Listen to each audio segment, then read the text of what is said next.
마태복음 2장 1절에서 12절 말씀 우리 한 목소리로 읽지요.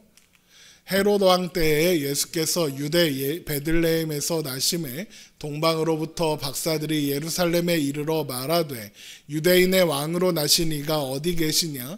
우리가 동방에서 그의 별을 보고 그에게 경배하러 왔노라 하니 헤롯 왕과 온 예루살렘이 듣고 소동한지라. 왕이 모든 대제사장과 백성의 서기관들을 모아 그리스도가 어디서 나겠느냐 물으니 이르되 유대 베들레헴이오니 이는 선지자로 이렇게 기록된 바 또 유대 땅 베들레헴아 너는 유대 고을 중에 가장 작지 아니하도다. 내게서 한 다스리는 자가 나와서 내 백성 이스라엘의 목자가 되리라 하였음이니이다. 이에 헤롯이 가만히 박사들을 불러 별이 나타난 때를 자세히 묻고 베들레헴으로 보내며 이르되 가서 아기에 대하여 자세히 알아보고 찾거든 내게 고하여 나도 가서 그에게 경배하게 하라. 박사들이 왕의 말을 듣고 갈새 동방에서 보던 그 별이 문득 앞서 인도하여 가다가 아기 있는 곳 위에 머물러 서 있는지라. 그들이 별을 보고 매우 크게 기뻐하더라. 집에 들어가 아기와 그의 어머니 마리아가 함께 있는 것을 보고 엎드려 아기께 경배하고 보배압을 열어 황금과 유향과 몰약을 예물로 드리리냐. 그들은 꿈에 헤롯에게로 돌아가지 말라 지시함을 받아 다른 길로 고국에 돌아가니라. 아멘. 예수님께서 태어나시고 동방에서 박사들이 예루살렘을 찾아오는 것으로 오늘 말씀이 시작됩니다. 마태복음 2장 1절이죠. 헤롯 왕 때에 예수께서 유대 베들레헴에서 나심에 동방으로부터 박사들이 예루살렘에 이르러 말하되 이렇게 되어 있습니다. 흔히 동방박사라고 부르는 이 사람들이 누구인지는 정확하게 알 수 없습니다. 다만 그들이 별을 보면서 점을 치는 점성술, 오늘날로 말하면 천문학의 정통에 있었다는 것, 그리고 새로 태어난 왕을 만나기 위해서 먼 거리를 여행해 왔다는 것만 알 수 있습니다. 다만 이런 내용들을 근거로 해서 그들이 당시에 점성술이 발달했던 아라비아 반도 지역이나 페르시아 지역, 오늘날의 이란에서 왔을 거다라고 추측할 뿐입니다. 그리고 당시 사람들이 페르시아 지역, 오늘날의 이란이 있는 곳을 동방이라 불렀으니 동방 박사들도 페르시아에서 왔을 거다 이렇게 확정해서 이야기하기도 하는데 정확한 답은 어디서 왔는지 모른다가 대답입니다. 여담으로 이게 어이없는 일이 있어서 여담으로 말씀드리면 몇몇 이단에서는 이 동방이라는 말에 꽂혀서 동방 박사들이 한국에서 온 거다라고 이야기하기도 합니다. 왜 이런 얘기를 드리는지 알겠죠? 이런 말에 속지 말라는 겁니다. 성경에서 동방은 한국이 아닙니다. 왜 한국이 동방입니까? 라고 이단들에게 물어보면 여러 가지 이야기들을 하는데 그 중에 한 가지로 드는 게 뭐냐면 인도의 시인 타고르 들어보셨습니까? 인도의 시인 타고르라는 유명한 시인이 있습니다. 그 시인이 한국을 가리켜 동방의 밝은 빛, 동방의 등불이다 라고 해서 그러니까 동방이 한국이다 이런 대답이 돌아오더라고요. 그게 무슨 말도 안 되는 소리입니까? 지금 이걸 설명하는 시간은 아니지만 간단하게 설명해 보면 타고르는 당시 영국의 식민 지배를 받고 있던 인도의 현실로 인해서 당시 마찬가지로 일본의 식민 지배를 받고 있는 우리 민족을 공감하면서 일제에 저항하고 있는 우리 민족들을 향해서 응원하는 의미로 동방의 등불이라는 시를 써서 응원한 겁니다. 게다가 타고르는 힌두교인이에요. 그런데 그 사람이 한국을 동방이라고 했으니까 한국이 동방이다. 이렇게 말하면 그냥 같은 단어 쓴다고 다 그거라고 하면 어떡합니까? 그러면 안 됩니다. 성경을 읽을 때도 여러분 항상 염두에 두셔야 하는 게 뭐냐면 같은 단어가 쓰인다고 같은 뜻인 건 아닙니다. 그러니까 무조건 이건 이거고 이건 이거고 이런 식의 성경 해석은 위험해요. 그러니까 항상 조심하십시오.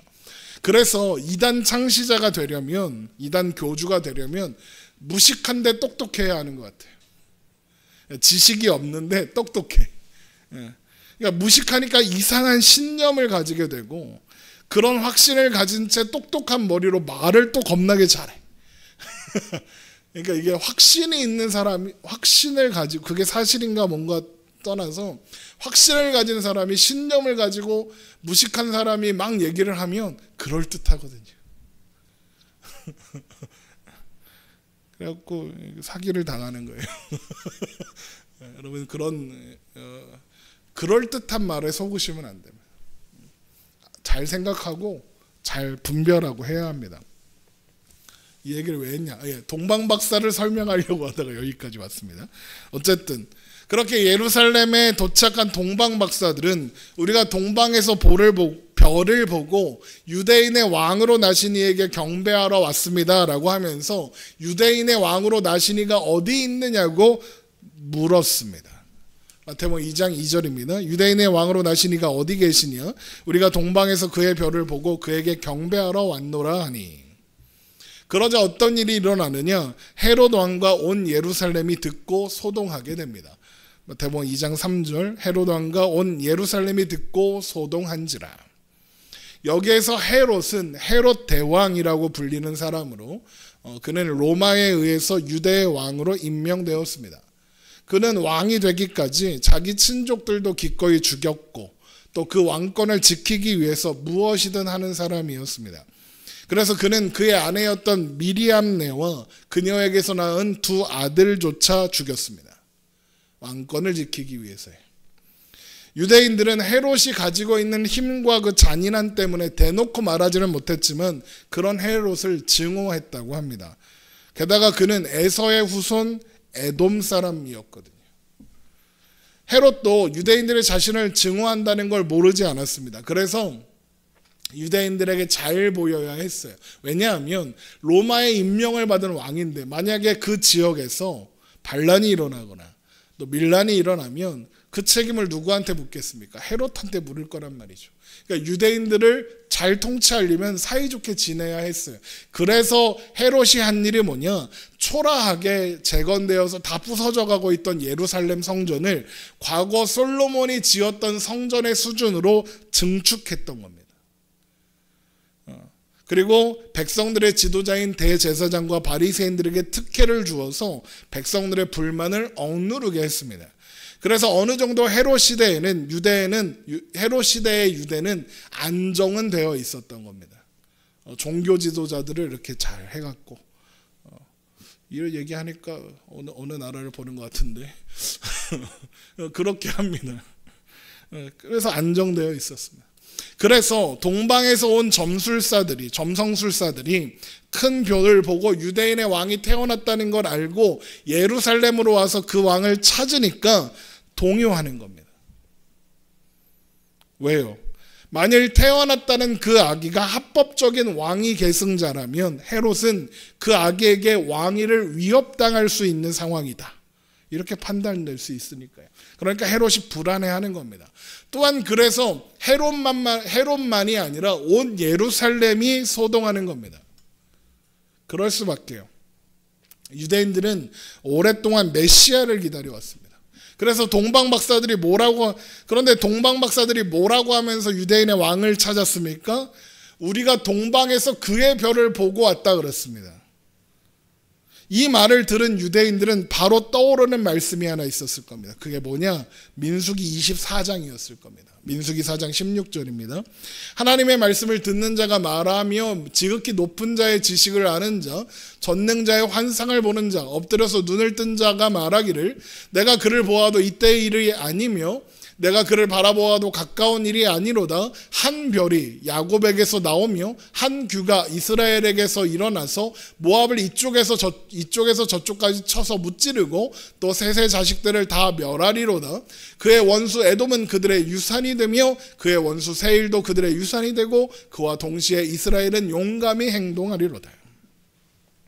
이 말씀은 모압 왕 발락이 출애굽하여 가나안으로 향해 가는 이스라엘 백성들을 저주하라고 고용했던 발람 선지자가 하나님에 의해서 저주도 못하고 축복하게 되었을 때 하나님께서 예언하게 하신 말씀 중에 하나입니다. 한 별이 야곱에게서 나와서 이스라엘의 대적들을 멸할 겁니다. 특히 누구를 멸한답니까? 에돔을 멸할 거랍니다. 그런데 지금 이스라엘의 왕이 누굽니까? 에돔 족속 출신 헤롯입니다. 이런 말씀들이 있으니까 동방박사들이 예루살렘에 와서 별을 보고 유대인의 왕으로 나신 분을 찾으러 왔다 이러니 메시아를 그토록 기다려왔던 유대인들은 이 말씀, 민수기 24장의 말씀을 떠올리며 드디어 저 잔인한 헤롯, 저 에돔, 정통성도 없는 저 에돔의 왕을 몰아내고 이스라엘을 용감하게 할, 강하게 할 사람이 태어났구나, 이렇게 생각할 수밖에 없었을 것이고, 그래서 온 예루살렘이 소동하는 겁니다. 드디어 때가 됐나? 저놈이 무너질 때가 됐나? 이렇게 하면서 소동하는 거죠. 그래서 헤롯도 소동하는 겁니다. 헤롯은 왕이었지만 로마의 임명을 받은 왕이었고, 그의 이 일을 계기로 해서 반란이라도 일어나면, 또 그 반란을 어떻게 진압한다 해도, 그러면 로마가 자신의 통치 능력을 의심하고 또 그럼 왕위를 빼앗을 수 있고, 혹 반란이 성공하면 또 어떻게? 그러니까 두려웠던 겁니다. 그래서 헤롯이 어떻게 하느냐? 여러분 헤롯이면 어떻게 하겠어요? 이제 유대인의 왕이 태어났다는 소식을 들었어요. 없애야죠. 그래서 어떻게 하느냐? 모든 대제사장과 서기관들을 불러 모아서 그리스도가 어디서 태어났느냐라고 묻습니다. 장소를 확인해야 하려는 거죠. 그리고 그 대답이 뭐냐? 베들레헴입니다 였습니다. 마태복음 2장 4절입니다.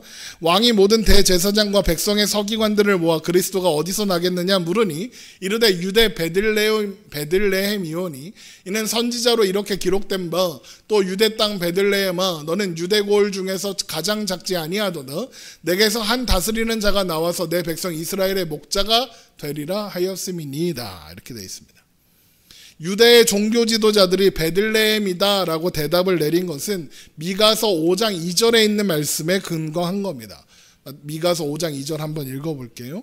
베들레헴 에브라다야 너는 유다 족속 중에 작을지라도 이스라엘을 다스릴 자가 내게로 나올 것이라 그의 근본은 상고의 영원에 있느니라.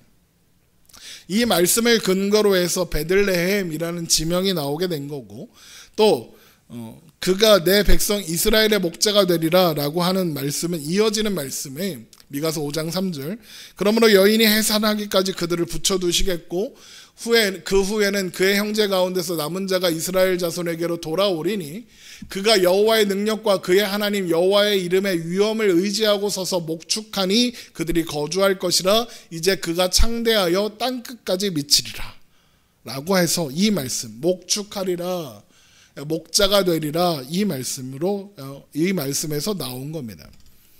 유대 종교 지도자들의 입장에서 성경을 연구하고 메시아를 고대하고 있는 그들의 입장에서 이런 대답을 내리는 건 어렵지 않았을 겁니다. 금방 알았겠죠. 온 예루살렘도 민수기 24장 말씀을 떠올리며 소동했었으니까요. 그런데 이 사람들이 누굽니까? 유대인의 종교 지도자들입니다. 당연히 유대인이죠. 헤롯은 모든 대제사장과 백성의 서기관들을 불러 그리스도가 메시아가 어디서 나는지 물었습니다. 그런데 그들이 곧이곧대로 알려줍니다. 헤롯이 잔인한 왕이라는 것과 그가 어떻게 경쟁자들을 살해했는지 그들이 몰랐겠습니까? 당연히 알았을 겁니다. 그런데 그들은 메시아가 어디에서 태어나는지 술술 다 붑니다. 이상하지 않습니까? 이거 다 불면 어떻게 합니까? 헤롯이 그 경쟁자를 죽이려고 유대인의 왕으로 태어났다는 일을 죽이려고 들 거 아닙니까? 그런데 유대인들이 이거 말해줘도 되는 겁니까? 왜 이런 그냥 아무 생각 없이 말해주는 걸까요? 관심이 없었기 때문에 그렇습니다. 이게 무슨 말이에요? 왜 관심이 없느냐? 대제사장들과 서기관들은 그리스도의 오심에 대해 그 누구보다도 잘 알고 있었지만 현재 상황이 딱히 나쁘지 않은 겁니다. 불편하지 않은 겁니다. 왜요? 헤롯이 마음에 드는 건 아니었지만 헤롯이 자신들을 비호해주고 자신들이 그토록 수건하던 성전도 엄청 크게 솔로몬의 성전에 필적할 만큼 엄청 큰 성전을 지어주고 막 금칠해주고 했거든요. 아름다운 성전이 눈앞에 있어요. 자신들이 누리고 있는 권력, 힘 다 헤롯이 준 거거든요. 게다가 이전에도 자신이 그리스도라며 여러 사람이 나타나서 반란을 일으켰어요. 그런데 그거 다 실패했어요. 그리고 그걸 편든 사람들이 어떻게 망하는지 유대인의 종교 지도자들은 봤어요. 그러니까 관심이 없는 거예요. 어차피 잠깐 해프닝이다 생각하는 거죠. 이미 안정적이니까 새로운 혼란이 오는 게 싫은 겁니다. 그러면서 유대인의 종교 지도자라고 백성들의 칭송과 존경을 받으며 그 지위를 유지하고 있었으니 얼마나 터무니가 없습니까? 꼴보기가 싫어요. 오늘날의 기독교가 그런 자리로 가면 안 되는데 늘 걱정이 많습니다. 어쨌든 유대인의 종교 지도자들이 관심이 없던 것과는 상관없이 헤롯은 진지했습니다. 그는 잔인한 왕이었지만 치밀한 사람이기도 했으니까요. 만에 하나의 가능성도 만들고 싶지 않았습니다. 그래서 그리스도가 태어날 장소를 알았으니 이제 뭘 알아야 합니까? 언제 태어났는지를 알아야 됩니다. 그렇죠? 그래서 그를 찾아온 동방 박사들을 불러 별이 나타난 시기가 언제인지 자세히 묻는 겁니다. 마태복음 2장 7절 이에 헤롯이 가만히 박사들을 불러 별이 나타난 때를 자세히 묻고 그리고는 동방 박사들을 베들레헴으로 보내면서 자신도 그에게 경배할 테니 돌아와서 그가 어디 있는지 알려달라라고 이야기하죠. 마태복음 2장 8절 베들레헴으로 보내며 이르되 가서 아기에 대하여 자세히 알아보고 찾거든 내게 고하여 나도 가서 그에게 경배하게 하라. 당연히 거짓말이죠. 예수님을 죽일 생각을, 메시아를 죽일 생각을 하는 겁니다. 자, 그렇게 헤롯의 말을 듣고 베들레헴으로 향하던 박사들이 동방에서 보았던 그 별을 다시 발견했고 그 별의 인도로 아기가 있는 곳을 찾게 됩니다. 별을 따라 예루살렘에 온 그들이 이제 그 여행의 끝을 보게 되는 거죠. 마태복음 2장 9절 박사들이 왕의 말을 듣고 갈새 동방에서 보던 그 별이 문득 앞서 인도하여 가다가 아기 있는 곳 위에 머물러 서 있는지라 그들이 별을 보고 매우 크게 기뻐하더라. 여기에서 우리가 이따가 나올 거지만 미리 기억하고 있어야 할 부분이 있습니다. 이 사람들이 별의 인도로 베들레헴으로 갔습니다. 근데 그 전에 어디로 갔었죠? 예루살렘에 갔어요. 그러면 예루살렘으로 그 별이 데리고 갔을 거라는 겁니다. 요거 기억하고 계십시오. 어쨌든 자, 이렇게 집을 찾은 이 사람들은 그 집으로 들어가 아기에게 경배하고 보배압을 열어 황금과 유황과 모략을 예물로 드립니다. 마태복음 2장 11절 집에 들어가 아기와 그의 어머니 마리아가 함께 있는 것을 보고 엎드려 아기께 경배하고 보배압을 열어 황금과 유황과 모략을 예물로 드리니라. 이 말씀을 보면 우리가 이 모습, 동방박사가 예수님을 만난 장면을 떠올리면 하는 그 상상이 얼마나 틀렸는지를 알 수 있습니다. 우리 보통 이런 모습을 떠올립니다. 마국간에 예수님이 구유에 누워 계시고 마리아가 있으면 동방박사들이 와서 보배압을 드렸다. 우리가 상상하는 모습이 대부분 이런 거예요. 그런데 어딜 들어갔습니까? 집으로 들어갔습니다. 집으로 들어갔습니다. 그렇다는 건 예수님이 태어나시자마자 마국간에 도착한 게 아니라는 거예요. 동방 박사들은 예수님이 태어나시고 꽤 시간이 흐른 후에 도착했을 거예요. 왜 그렇게 이야기하느냐? 보통 40일 예수님이 태어나시고 40일 이상이 지났을 거고 그리고 최대 2년까지도 봅니다. 그럼 이 숫자가 왜 나오는지 보면 40일이라고 하는 건 누가복음 2장에 이런 말씀이 있거든요.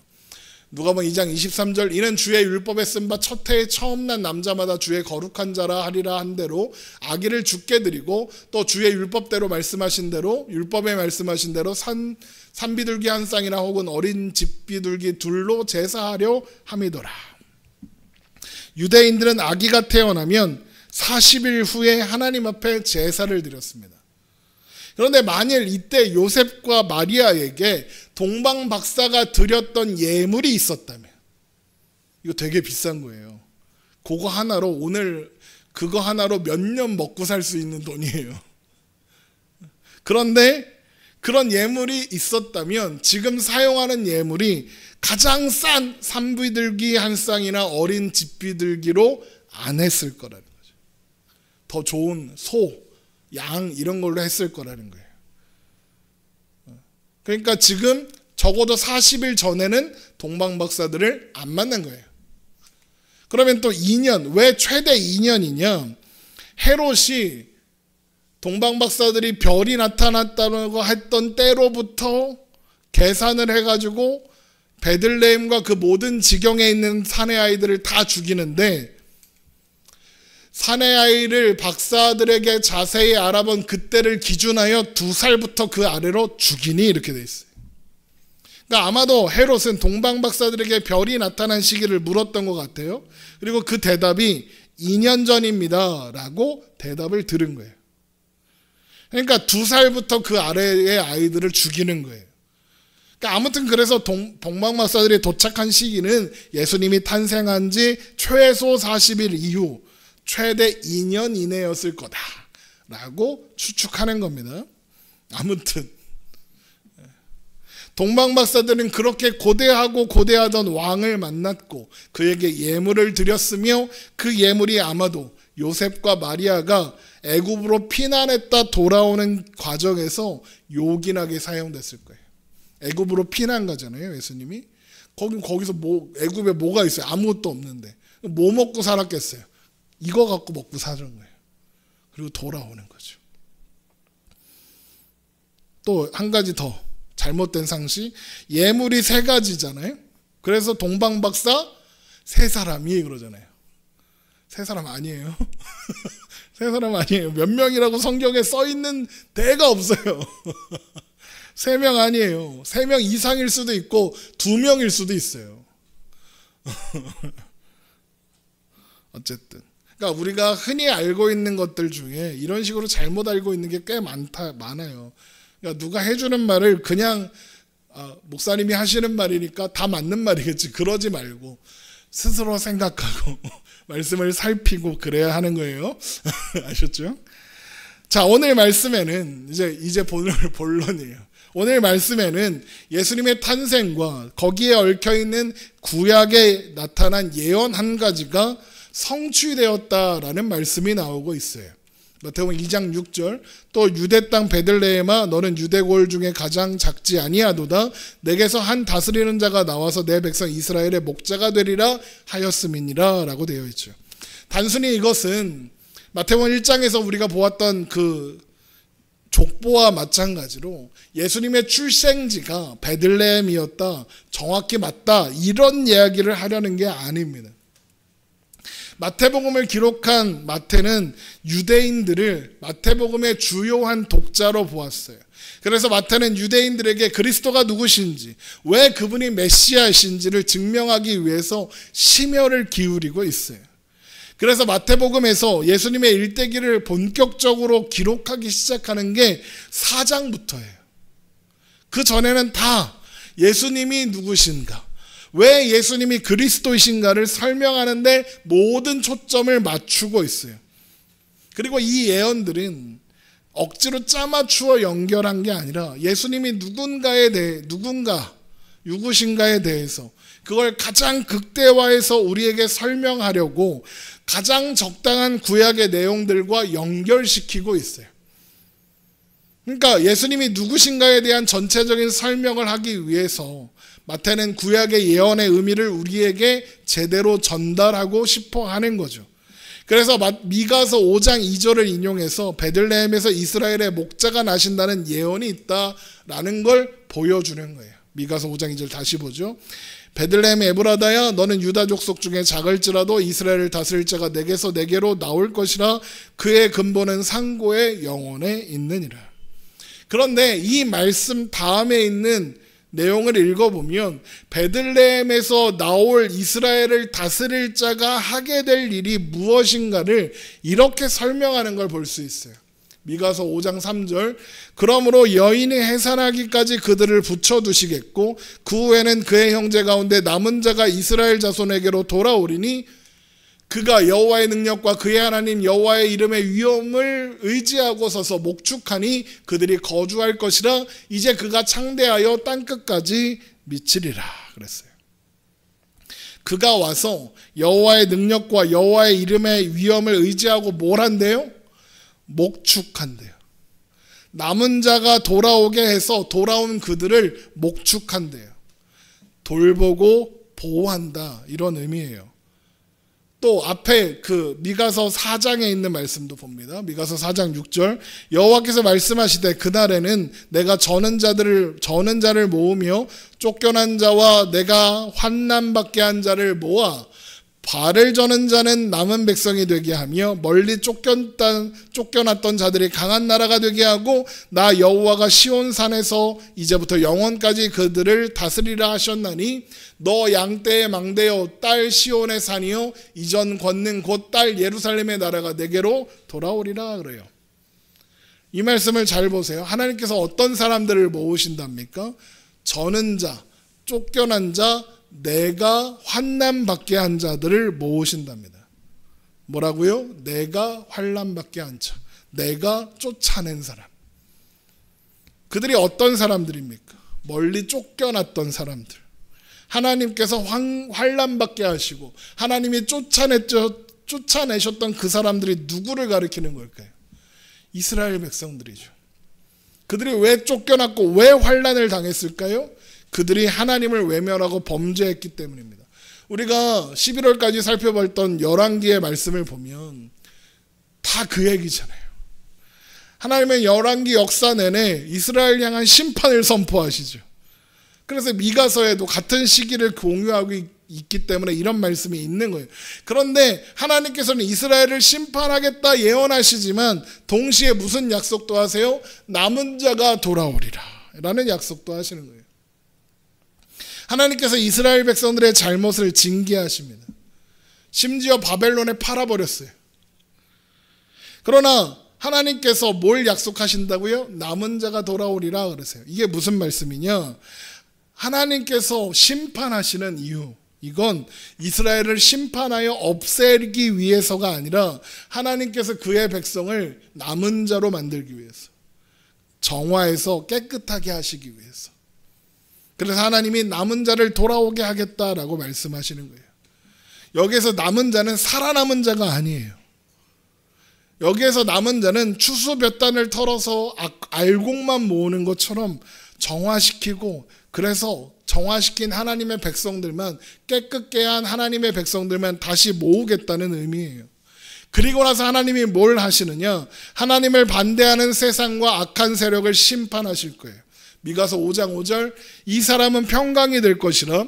아수르 사람이 우리 땅에 들어와서 우리 궁을 밟을 때에는 우리가 7 목자와 8 군왕을 일으켜 그를 치리니 그들이 칼로 아수르 땅을 황폐하게 하며 니므롯 땅 어기를 황폐하게 하리라.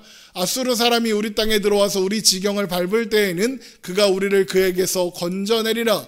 야곱의 남은 자는 많은 백성 가운데 있으리니 그들은 여호와께로부터 내리는 이슬 같고 풀이에 내리는 단비 같아서 사람을 기다리지 아니하며 인생을 기다리지 아니할 것이며, 야곱의 남은 자는 여러 나라 가운데와 많은 백성 가운데 있으리니 그들은 수풀의 짐승들 중에 사자 같고 양떼 중에 젊은 사자 같아서 만일 그가 지나간즉 밟고 찢으리니 능히 구원할 자가 없을 것이라. 심판하시는 거예요. 남은 자들을 모으시고 그 다음에 심판을 하세요. 순서가 뭐예요? 하나님께서 그분의 백성들을 불러 모아 깨끗하게 정화하시고, 이게 먼저고, 그 다음은 하나님을 반대하는 세상과 악한 세력들을 심판하시겠어요. 이게 다음이에요. 그러면 하나님께서 하나님 나라를 이루시는 순서도 뭐겠어요? 그분의 백성들을, 남은 자들을 불러 모아 깨끗하게 하시고 그 다음에 심판하시겠죠. 그래서 예수님께서 이 땅에 오신 목적과 이유를 설명하면서 요한복음 3장 17절에 하나님이 그 아들을 세상에 보내신 것은 세상을 심판하려 하심이 아니요 그로 말미암아 세상이 구원을 받게 하려 하심이라 라고 하는 거예요. 예수님은 심판하는 메시아가 아니라 구원하는, 깨끗하게 하는 메시아로 이 땅에 오셨다는 거예요. 그런데 문제가 있죠. 우리는 그 일이 다 끝나기 전에 뭐가 있으면 좋겠어요? 세상을 뒤집어 버리고 싶어요. 하나님의 말씀으로, 복음으로 교회가, 기독교가 온 세상을 지배하고 싶어요. 그래서 심판이 먼저 있었으면 좋겠어요. 왜? 우리를 괴롭히는 세상을 먼저 쳐서 내가 믿는 것에 대한 보상을 받고 싶어 해요. 그런데 그런 생각은 마치 동방박사들이 유대인의 왕으로 나신 이가 어디 있느냐라고 하니까 소동하던 예루살렘 백성들, 또 그것을 신경 쓰고 견제하고 없애기 위해서 2살 이하의 영아들을 죽이는, 살해하는 헤롯과 다르지 않은 태도예요. 정복하고 심판하고 원수를 갚는 것이 그들이 생각한 메시아의 역할이고 모습이었거든요. 그런데 예수님은 심판하러 오시지 않았다고요. 구원하러 오셨고 깨끗하게 하기 위해서 오셨다고요. 그래서 그런 식의 보상이, 그런 식의 심판이 있으면 안 돼요. 뭐가 먼저 있어야 돼요? 우리를 남은 자로 만드는 게 먼저 있어야 해요. 그렇지 않고 먼저 심판하시면 우리가 어떻게 되겠어요? 우리도 다 심판을 면할 수 없고 망하는 거예요. 같이 망하는 거예요. 우리도 다 망해요. 왜? 로마서 3장 10절 기록된 바 의인은 없나니 하나도 없습니다. 심판이 먼저였다면 구원받을 수 있는 사람은 아무도 없어요.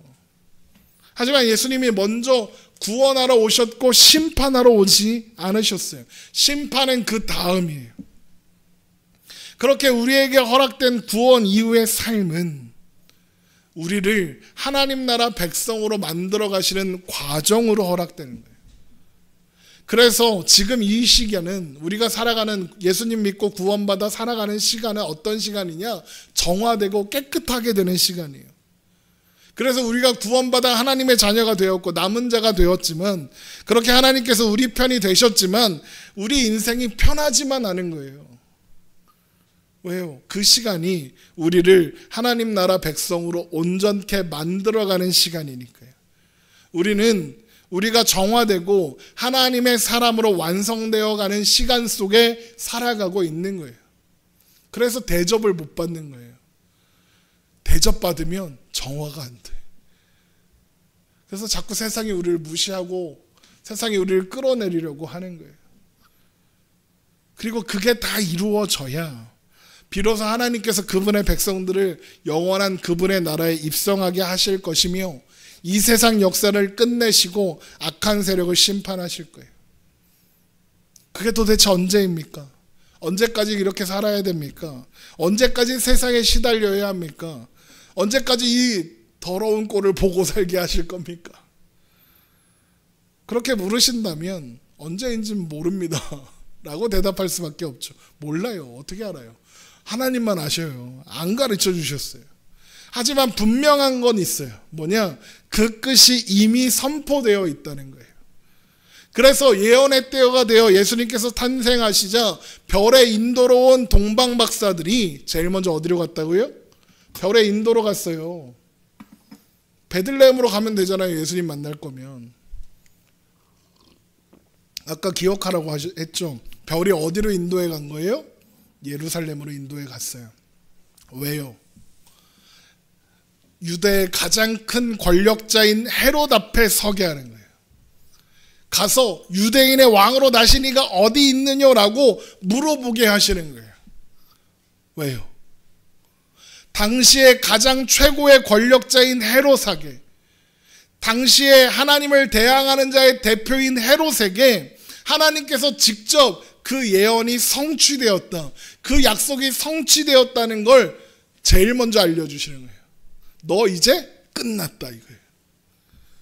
하나님을 인정하지 않고 반대하고 그분의 계획과 뜻에 관심이 없는 적대 세력인 세상 앞에 하나님께서 그분의 뜻을 이루고 계심을, 그분의 약속을 신실하게 수행하고 계심을, 그분께서 세우실 영원한 나라를 이루시기 위하여 예언대로 그리고 약속대로 그 왕이 태어나셨다는 것을 세상의 권력자 앞에 가서 선포하게 하시는 거예요. 세상의 권세를 향해서 그 말을 제일 먼저 하시는 거예요. 여러분, 우리가 살아가는 이 시대의 왕이 누굽니까? 왕이 뭐예요? 사람, 대통령? 아니에요. 돈이에요, 돈. 이 시대의 왕이 돈이에요, 돈, 물질. 돈이 곧 이 세상의 원리죠. 그래서 물질이 이 세상의 권세 잡은 왕입니다. 왜 그렇게 힘을 갖고 싶어 하고 왜 그렇게 뭘 갖고 싶어 합니까? 다 돈 때문이잖아요. 돈이 이 세상의 왕이에요.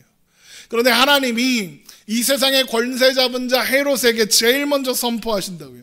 하나님만이 진정한 왕이라고. 그분이 오셨다고. 그 왕이 오셔서 그분의 백성들을 불러 모으시고 불러 모아 임마누엘 함께 하신다고. 임마누엘 뭐예요? 하나님이 우리와 함께 계시다잖아요. 임마누엘 하신다고 말씀하시는 거예요. 그리고 우리에게 말씀하시는 거죠. 임마누엘, 예수님이 너희와 함께 하시는 한, 이 세상에 힘쓰는 것이, 이 세상의 힘이, 돈이, 물질이, 권력이 진정한 힘이 아니라고. 그러니까 너희는 세상의 힘에 휘둘리지 말라고. 세상의 왕에 끌려가지 말라고.